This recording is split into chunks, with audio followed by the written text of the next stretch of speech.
여호와께서 모세와 아론에게 말씀하여 이르시되 이스라엘 자손은 각각 자기의 진영의 군기와 자기의 조상의 가문의 기호 곁에 진을 치되 해막을 향하여 사방으로 치라. 2장 1절에 보면은요, 여호와께서 모세와 아론에게 말씀하여 이르시되라고 하면서 2장이 시작됩니다. 모세에게 말씀하실 때가 언제였을까요? 애굽에서 나온 지 둘째 해, 둘째 달, 첫째 날에 14개월이 지난 겁니다. 그러니까 그 대단한 애굽을 빠져나와서 14개월 정도 됐을 때 임하신 말씀이에요. 그런데 이 말씀이 1장 2절에 보면은요, 모세에게 이렇게 말씀하신 거예요. 남자의 수를 그들의 종족과 조상의 가문을 따라서 그 명수대로 계수하는데 20세 이상 전쟁에 나갈 만한 그런 남자들의 숫자를 계수해라. 60만 3,550명이 나온 겁니다. 그러니까 60만 3,550명의 이제 군인이 만들어진 것이죠. 이제부터 40년 동안 광야 생활이 이제 시작되는 것입니다. 아마 정식 군대를 조직하고 이렇게 가기 이제 처음 있는 일이죠. 이스라엘 자손은 각각 자기의 진영의 군기와 자기의 조상의 가문의 기호 곁에 회막을 향하여 사방으로 치라. 회막을 향하여 사방으로 진, 이 텐트를 치라는 겁니다. 한번 생각해 보십시오. 남자 군인의 수가 60만 3,550명입니다. 그러면은 20살 이상이니까 결혼 정년기를 따졌을 때 한 가정에 4사람만 있다고 해도 4, 6에 24, 240만 명입니다. 240만 명분의 텐트가, 이 진이 지금 쳐져야 되는 그런 상황이에요. 그런데 진을 치는데 이런 조건을 만들어요. 회막을 향해서 사방으로 쳐라. 그러니까 모든 진은 다 동서남북 사방을 치는데 어디를 향해야 돼요? 회막을 향해야 돼요. 만약에 회막이 이쪽에 있는데 옆으로 친다거나 혹은 반대편으로 치면은 안 되는 거예요. 여러분 같으면 어떻게 진을 치시겠어요? 어떤 사람들은 그러겠죠. 나는 하나님과 가까이 있어야 되니까 나는 하나님 가까이에 진을 치고 싶어. 또 어떤 사람들은 정반대겠죠. 나는 좀 자유시간을 원해. 나는 좀 하나님과 좀 멀어졌으면 좋겠어. 필요할 때만 하나님이 나타났으면 좋겠어. 이런 경우는 어떨까요? 회막에서 멀리 치고 싶은 마음이 있었겠죠. 저는 이걸 이렇게 묵상하면서요, 학창시절 때 생각이 나더라고요. 학창시절 때 수업 시간이 되면은 수업에 그 교실에 들어가는 문이 딱 2개가 있었는데요. 공부를 하고 싶어 하는 친구들은 교수님이 들어오는 그 앞으로 쫙 가가지고 앞줄에서 한 5줄까지 앉습니다. 나는 공부보다는 그냥 수업에 참여하는 게 목적이야. 그냥 이런 친구들은요, 뒷문에서부터 나와가지고 뒤에서부터 이렇게 앉습니다. 그 생각이 나더라고요. 하나님께서 회막을 향해서 진을 쳐라, 천막을 쳐라 라고 말씀하셨을 때 누군가는 하나님 곁에 가고 싶어서 앞으로 가고 싶은데 갈 수 없는 사람도 있었을 거고, 또 누군가는 뒤에 그냥 몰래 숨어서 다니고 싶은데 또 예상치 않게 조상의 가문을 따라서 살다 보니까 또 앞으로 나와 있는 사람도 있었을 거라는 생각이 들어요. 이스라엘 공동체라고 이런 사람들이 당연히 있었겠지요. 하나님이 절박하게 느꼈던 사람들은 아무래도 모세가 있고 제사장이 있는 곳에 가까이 가기를 원했을 거예요. 무슨 문제 터지면 가장 먼저 기도받아야 되고 가장 먼저 달려가야 될 사람들이기 때문에 아마 틀림없이 그런 마음이 있었을 것입니다. 오늘 살펴볼 내용이 바로 이 부분이에요. 믿음이 좋은 사람들은 되도록 하나님과 가까이 가는 것을 선호했겠지만, 또 젊은 사람이나 청춘 사람, 남녀 같은 경우는 간섭받기 싫어서 좀 멀어졌으면 좋겠다라는 생각을 하기도 했을 거예요. 그런데 2절에 보면은요, 하나님께서는 개인적인 선택이나 개인의 취향에 대해서 전혀 고려하지 않으세요. 그냥 지파별로, 조상별로 다 묶어가지고 같은 방식으로 회막을 향해서 진을 치라. 동서남북 사방으로 진을 치라. 이렇게 말씀하세요. 개인 형편을 전혀 고려하지 않으시고 일방적으로 회막을 향해서 사방으로 진을 치라고 하시는 이 말씀이 과연 정당한 말씀이겠는가? 이제 이 부분을 함께 나누려고 하는 것입니다. 만약에 200만 명이 동일한 법칙과 동일한 규범으로 생활해야 한다면 그 안에는 무수히 많은 불미스러운 일들이 생길 거예요. 200만 명을 하나로 묶을 수 있는 것은 없어요. 다 생각이 다르고 말이 다르고 행동이 다르거든요. 그 200만 명이 넘는 사람들을 하나님의 말씀이라는 이름으로 그냥 회막을 향해서 사방으로 쳐라, 그렇게 딱 묶어놨더니 민수기서 16장에 가면은요, 당장의 문제가 터져버립니다. 우리 한번 이제 민수기서 16장으로 한번 가볼 텐데요. 이 고라와 그의 추종자들이 모세를 찾아와서 심각하게 모세의 권위에 도전하는 이야기예요. 레이의 증손 고핫의 손자 이스할의 아들 고라와 르우벤 자손 엘리압의 아들 다단과 아비람과 벨렛의 아들 온이 당을 짓고 이스라엘 자손 총회에서 택함을 받은 자 곧 회중 가운데에서 이름 있는 지휘관 250명과 함께 일어나서 모세를 거스르니라. 어느 날 고라라고 하는 사람을 중심으로 해가지고 많은 사람들이 다단, 아비람, 온 이런 사람들이 이제 당을 지어가지고 모세를 찾아왔어요. 그리고 그 네 사람 뒤에는 250명의 지휘관들이 함께 찾아왔어요. 왜 찾아왔을까요? 뭔가가 맞지 않는 거예요. 모세를 지켜볼수록 자신들이 원하는 대로 모세가 움직이질 않는 거예요. 매일같이 하나님 말씀이라고 하면서 명령하고 순종을 강조하는데 아무리 봐도 모세 마음대로 하는 것 같은 거예요. 그래서 이제 어떤 도전을 하느냐, 3절에 보니까요, 그들이 모여서 모세와 아론을 거슬러 너희가 분수에 지나도다. 회중이 다 각각 거룩하고 여호와께서도 그들 중에 계시거늘 너희가 어찌해서 여호와의 총회 위에 스스로 높이느냐. 지금 모세한테 하는 이야기입니다.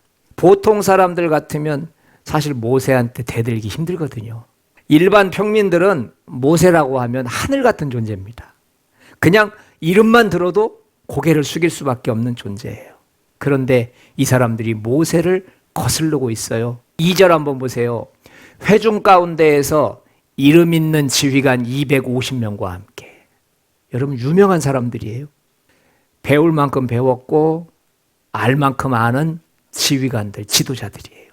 근데 모세의 답답한 지도력을 보면서 이제 불만이 터진 것입니다. 200만 명이 넘는 사람들을 왜 모세 한 사람이 마음대로 통솔하느냐라는 그것에 대한 불만이었어요. 그래서 말하는 거예요. 분수에 지나도다. 와, 어떻게 모세한테 이렇게 말할 수 있을까요? 모세, 너는 지금 분수에 넘치고 있어. 네가 지금 이 전체를 관할한다는 거 말이 안 돼. 너희가 어째서 여호와의 총회 위에 스스로 높이느냐. 모세한테 하는 얘기예요. 한마디로 너보다 더 잘난 사람들 여기 많이 있다. 나도 그 자리에 앉혀놓으면 너 정도는 할 수 있어. 지금 그 이야기하고 있는 거거든요. 그래서 하나님의 이름을 빙자해서 네가 왜 스스로 너 자신을 높이느냐 이렇게 말하는 거예요.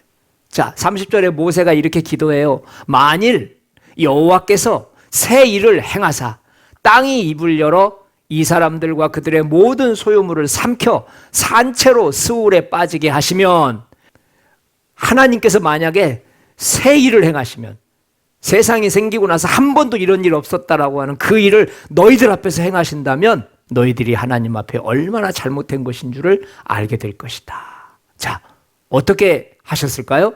그가 이 모든 말을 마치자마자 그들이 섰던 땅바닥이 갈라지느니라.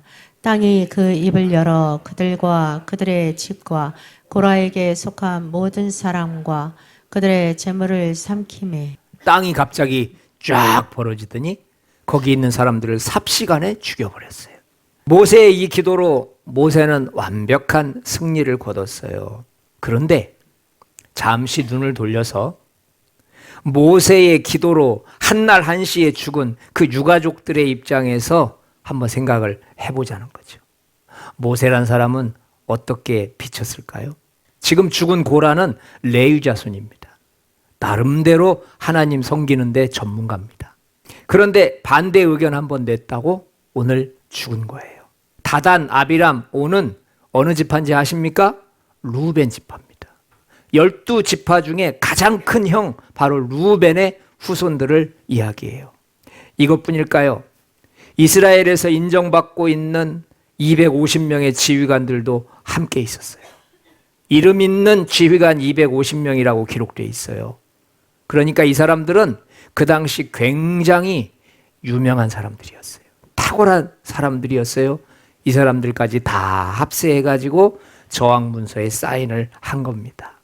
그렇게 거대한 세력들이 조직적인 반역을 꾀한 것이죠.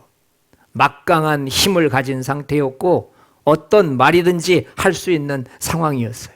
이 거대한 세력이 모세 한 사람을 앞에 두고 지금 따지러 온 겁니다. 이들이 무리를 지어 모세를 찾아왔다는 것은 사실 이 사람들만의 생각이 아니었다는 걸 알 수 있어요.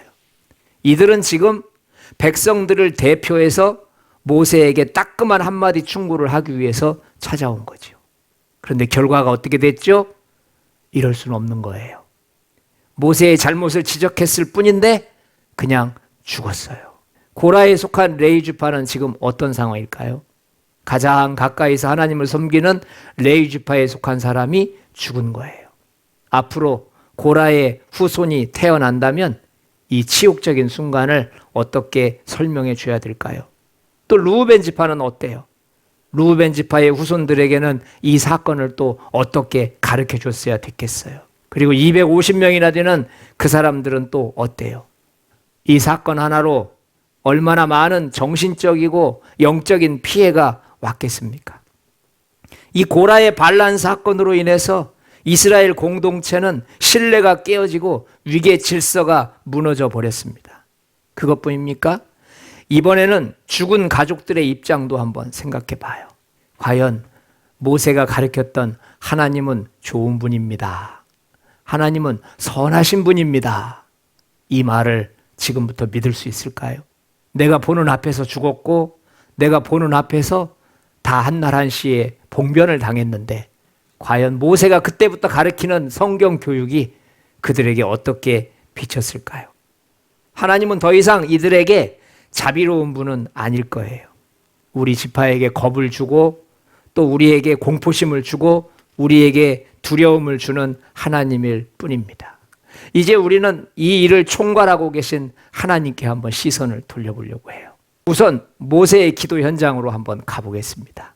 모세는 지금 어떤 상황에서 기도를 하고 있을까요? 이렇게 하라. 너 고라와 내 모든 무리는 향로를 가져다가 내일 여호와 앞에서 그 향로에 불을 담고 그 위에 향을 두라. 그때 여호와께서 택하신 자는 거룩하게 되리라. 레위 자손들아, 너희가 너무 분수에 지나치느니라. 모세는 내일 이맘때에 향로를 가지고 오라. 거룩한 자를 하나님이 택하실 것이다. 여러분, 이 말이 아주 중요해요. 지금 모세는 이 사람들에게 내일 아침이 되기 전까지 너희들이 회개할 수 있다면 너희들 모두는 다 거룩한 자가 될 수 있다라는 이야기를 하고 있는 거예요. 모세가 지금 기도하고 있는 이 중보 기도는 그들을 죽여달라는 기도가 아니고 어떻게 해서든지 오늘 밤 안에 너희들은 하나님 앞에 나와서 회개해야 된다라는 말을 하고 있는 거예요. 기회가 그들의 귀에 들리지 않았어요. 모세가 또 고라에게 이르되 너희 레위 자손들아 들으라. 이스라엘의 하나님이 이스라엘 회중에서 너희를 구별하여 자기에게 가까이 하게 하사 여호와의 성막에서 봉사하게 하시며 회중 앞에 서서 그들을 대신하여 섬기게 하심이 너희에게 작은 일이겠느냐. 모세는 충분한 시간 동안 회개할 수 있는 기회를 주고 나서 제사장 직분을 수행하는 것은 선택받지 못한 사람과는 타협할 수 없다는 것을 얘기해 주는 거예요.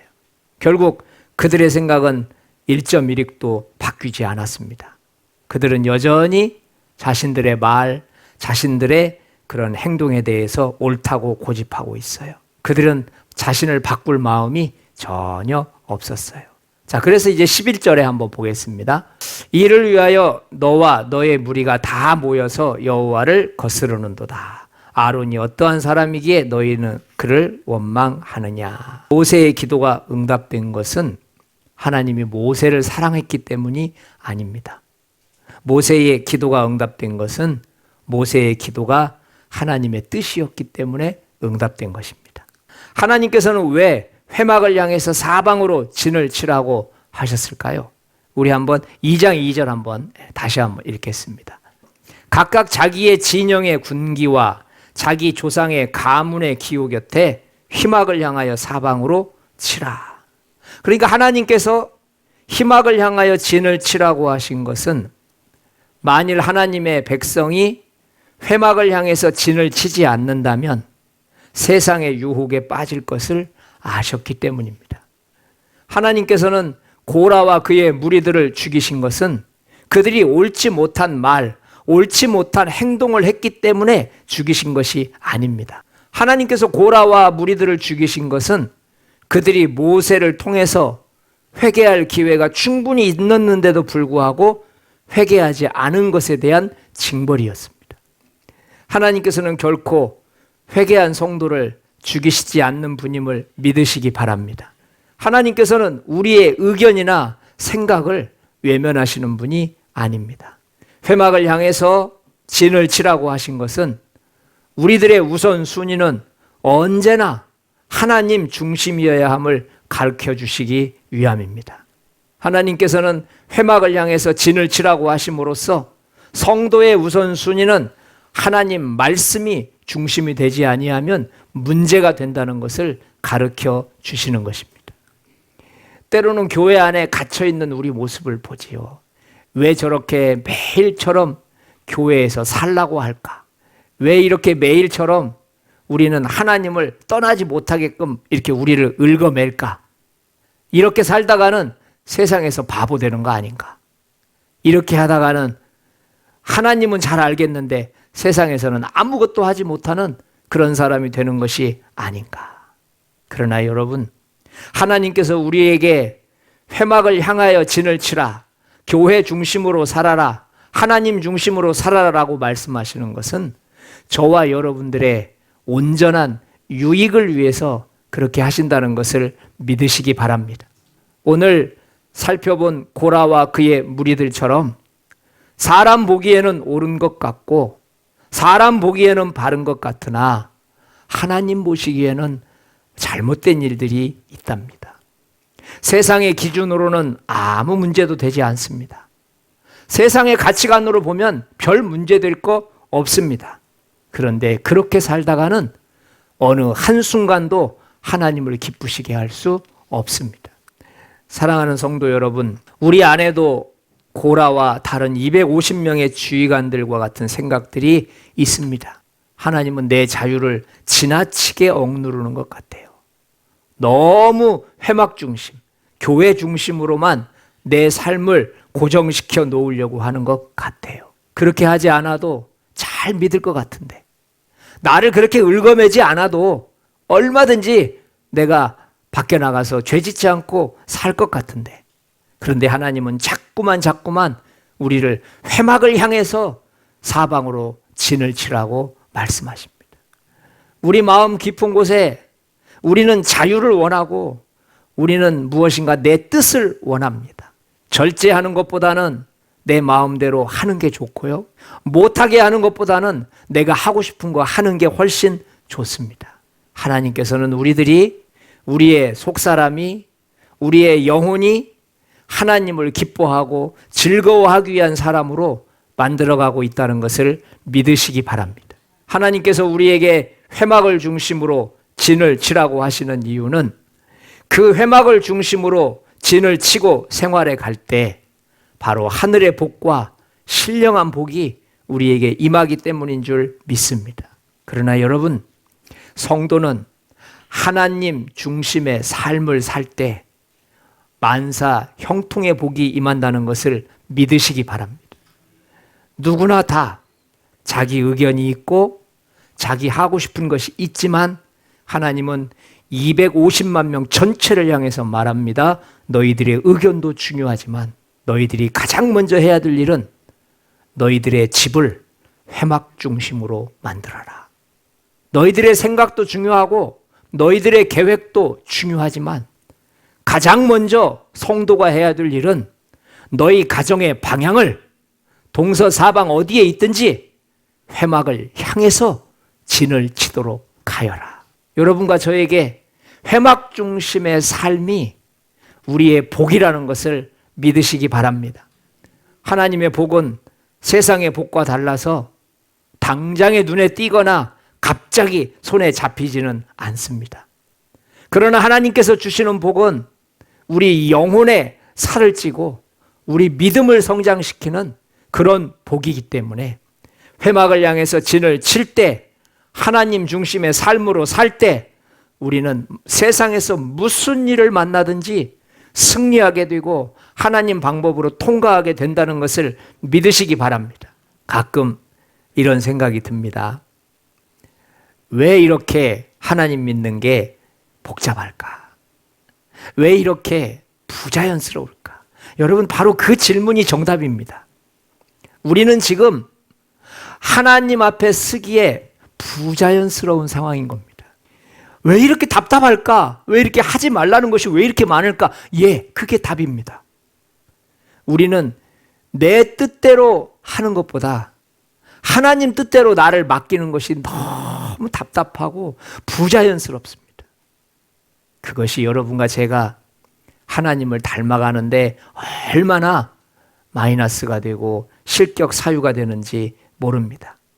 세상 속에서 가장 쉬운 것은요, 세상의 흐름에 나를 맡기는 거예요. 세상 속에서 정말로 쉬운 것은요, 하고 싶은 대로 하는 거예요. 그런데 여러분, 하고 싶은 대로 하지 않는 지혜가 성경, 다시 말해 말씀 중심의 삶인 것을 믿으시기 바랍니다. 세상 속에서 하나님의 뜻을 펼친다는 것은 많은 고난과 수고로움이 있습니다. 그럼에도 우리가 하나님 중심으로 살아가야 될 이유는 그분의 뜻은 언제나 정답이기 때문인 줄 믿습니다. 하나님 중심의 삶은 언제나 좋은 열매, 선한 열매로 가득합니다. 바로 회막 중심의 삶이 그 당시는 잠깐 어려울 수 있지만 결국 승리하게 될 것을 믿으시기 바랍니다. 하나님께서는 우리가 회막 중심의 삶을 살아갈 때 반드시 내 편이 되어 주십니다. 하나님께서 내 편이 되시면 어떻게 될까요? 바로 요셉처럼 무슨 일을 하든지 형통의 복을 받을 줄 믿습니다. 어디를 가든지 하나님께서 함께 하시고 누구를 만나든지 하나님이 동행한다는 것을 믿으시기 바랍니다. 세상에서 힘든 사람들이 누구냐면 노력하는 사람들이에요. 노력하지 말라는 뜻이 아니겠죠? 열심히 사는 사람들이에요. 열심히 살지 말라는 뜻도 아니겠죠? 그런데 왜 열심히 살고 노력하는데 문제가 될까요? 자기 힘으로 무엇인가 이루어 보려고 하는 마음은 하나님 중심의 삶이 아니기 때문입니다. 자기 능력으로 무엇인가 가꾸어 보려고 하는 것은 그 자체가 하나님의 뜻과 멀기 때문이에요. 여러분, 세상을 멋지게 살기 위해서는요, 하나님 뜻을 구하는 자가 돼야 됩니다. 열심히 살려고 하지 마시고 하나님 뜻을 구하세요. 최선을 다해서 사는 것보다는 하나님이 내게 무엇을 원하시는지를 알고 여유롭게 사는 것이 훨씬 아름답습니다. 우리는 너무너무 최선을 다해서 삽니다. 여러분, 그것이 신앙이 아니라면 어떻게 하실래요? 그것이 하나님의 뜻에서 벗어난 거라면 어떻게 하실래요? 우리는 하나님 앞에 칭찬 듣는 삶을 살아야 될 줄 믿습니다. 회막을 향하여 내 가정이 방향을 틀게 하여 주시옵소서. 회막을 향하여 내가 사방으로 진을 치게 하여 주옵소서. 우리 함께 기도하겠습니다. 좋으신 하나님, 우리의 삶은 회막을 향하여 진을 칠 때 가장 안전하게 보호를 받을 수 있습니다.